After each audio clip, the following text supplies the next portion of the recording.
Bismillahirrahmanirrahim. Assalamualaikum warahmatullahi wabarakatuh. Perkenalkan, nama saya Abdul Karim Anurullah Damanik dengan NIM 230301244 dan berasal dari Prodi Agroteknologi. Dan di sini saya akan menjawab soal yang telah diberikan. Dan soal yang nomor 1 adalah jelaskan 4 sumber dalam ajaran agama Islam. Yaitu yang pertama adalah Al-Quran. Al-Quran adalah kalamullah yang diturunkan kepada Nabi Muhammad SAW dan ditulis dengan bahasa Arab dan dari perantara malaikat Jibril. Yang kedua adalah hadis.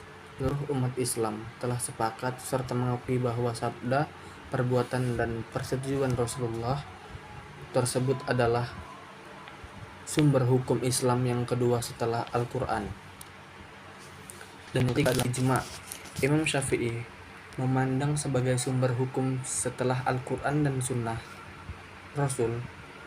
Dan ijma adalah salah satu metode dalam penerapan hukum atas segala permasalahan yang tidak didapatkan di dalam Al-Quran dan Sunnah. Dan juga yang keempat adalah qiyas. Sumber hukum Islam selanjutnya adalah qiyas atau analogi. Qiyas adalah bentuk sistematis dan yang telah berkembang vari ra'yu yang memainkan peran yang amat penting. Dan soal yang nomor 2 adalah apakah yang Anda ketahui sumber ajaran Islam selain Al-Quran, hadis, ijma, dan qiyas? Dan jelaskan. Menurut saya tidak ada,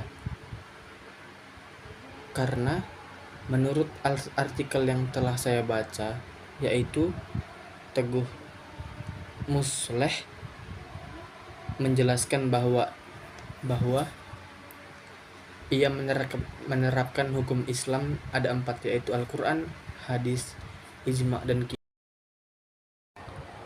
Dan pertanyaan yang nomor 5 adalah apa yang Anda ketahui tentang pemeliharaan, pengumpulan, dan pembukuan hadis?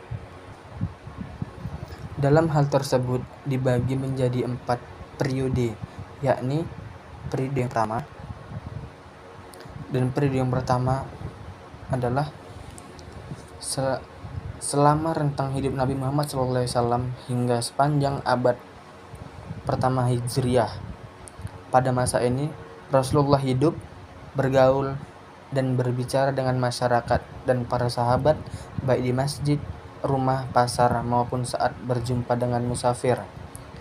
Apa yang disampaikan oleh Nabi Muhammad SAW senantiasa diperhatikan secara seksama oleh para sahabat yang menjadi pewasiat hadis kendati masih berupa hafalan.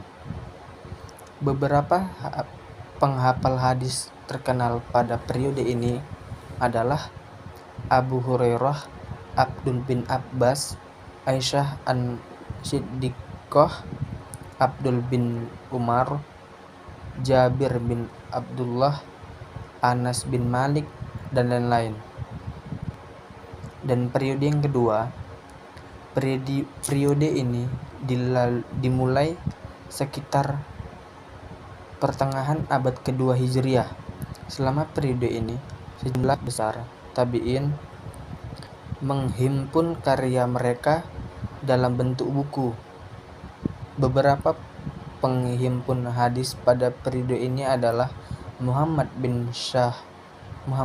bin Syihab Az-Zuhri, atau ia dianggap sebagai ulama hadis terbesar di zamannya, dan juga Abdul Malik bin Zuraiz, Muammar bin Rashid, Imam Sufyan At-Tsauri, Imam Muhammad bin Salamah, Abdul bin Al-Mubarak, dan Malik bin Anas. Di antara karya pada periode ini adalah Al-Muwatta karya Imam Malik, Dan periode yang ketiga dimulai pada abad kedua Hijriah hingga akhir abad keempat Hijriah. Ketika hadis-hadis Nabi, atsar sahabat, dan akwal tabi'in dikategorisasikan, dipisahkan, dan dibedakan. Selain itu, riwayat-riwayat yang makbulah dihimpun secara terpisah, dan buku-buku di periode kedua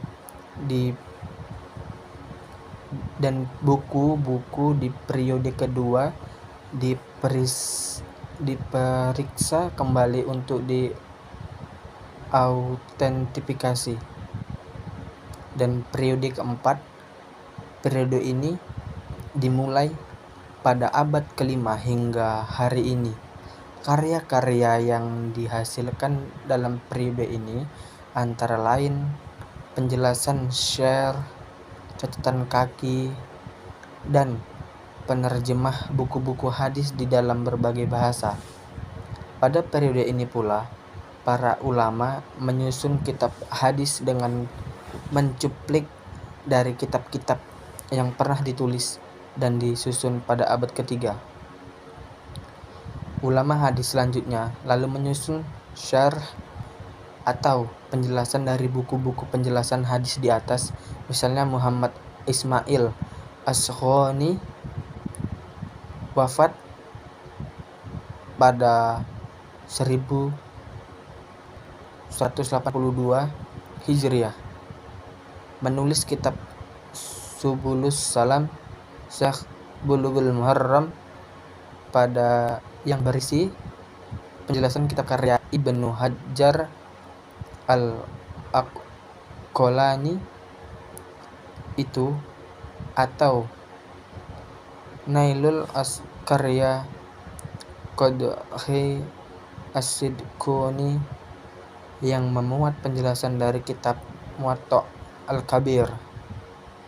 Dan mungkin inilah yang bisa saya jelaskan atau paparkan dan yang bisa saya jawab.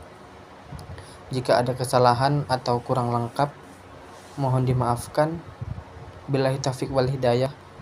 Assalamualaikum warahmatullahi wabarakatuh.